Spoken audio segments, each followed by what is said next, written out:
Madurai AIIMS மருத்துவமனைக்கு கட்டடங்கள் கட்டுவதற்கான பணிகள் விரைவில் தொடங்கும் என்று மதுரை எய்ம்ஸ் தலைவர் நாகராஜன் தெரிவித்துள்ளார். அவருடன் நமது செய்தியாளர் சாரதா நடத்திய கலந்துரையாடலை பார்க்கலாம்.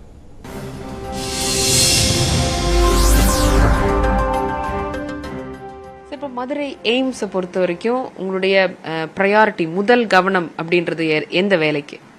இது வரைக்கும் கட்டடங்கள் எதுவுமே இல்லை. எந்த அளவுக்கு இந்த கட்டடங்களை சீக்கிரமாக கொண்டு வரணுமோ, அட்மினிஸ்ட்ரேஷனை எந்த அளவுக்கு சென்ட்ரலைஸ் பண்ணணுமோ, அண்ட் ஸ்டூடெண்ட்ஸ்க்கு வந்து என்னென்ன வசதிகள் பண்ணணுமோ அதையே நம்ம கான்சன்ட்ரேட் பண்ணி அந்த இன்ஸ்டியூட் பாடி ஒப்புதலை கேட்டு இன்ஸ்டியூட் பாடியோட கோஆப்ரேஷன் கூடயும் அங்கே இருக்கிற டைரக்டரோட கோஆப்ரேஷன் மூலமும் நல்லபடியாக ஒரு வெகு சீக்கிரத்தில் நிறைவுபடுத்தணும்னு ஒரு அவா இருக்கு.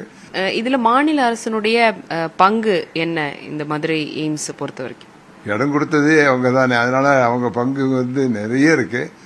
ஒவ்வொரு மாநில அரசு எந்த ஸ்டெப்ஸும் எதுக்குமே உதவிதான் செய்வாங்க, கண்டிப்பா உதவி செய்வாங்க. அந்த அளவுக்கு மாநில அரசோட ஒப்புதல்கள் இருக்கு, விருப்பங்கள் இருக்கு. அது எனக்கு மிகவும் சந்தோஷமா இருக்குது. கண்டிப்பாக மாநில அரசு மிகவும் ஒத்துழைக்கும். கண்டிப்பா. இப்போ என்ன மாதிரியான சிகிச்சைகள் அங்க கொண்டு வரணும் அப்படின்னு பாக்குறீங்க? நீங்க மதுரையை சார்ந்தவர், இப்போ மதுரையில எவ்வளவு பெரிய மருத்துவமனையா இது வந்து இருக்கணும் அப்படின்ற ஆசை இருக்கு உங்களுக்கு?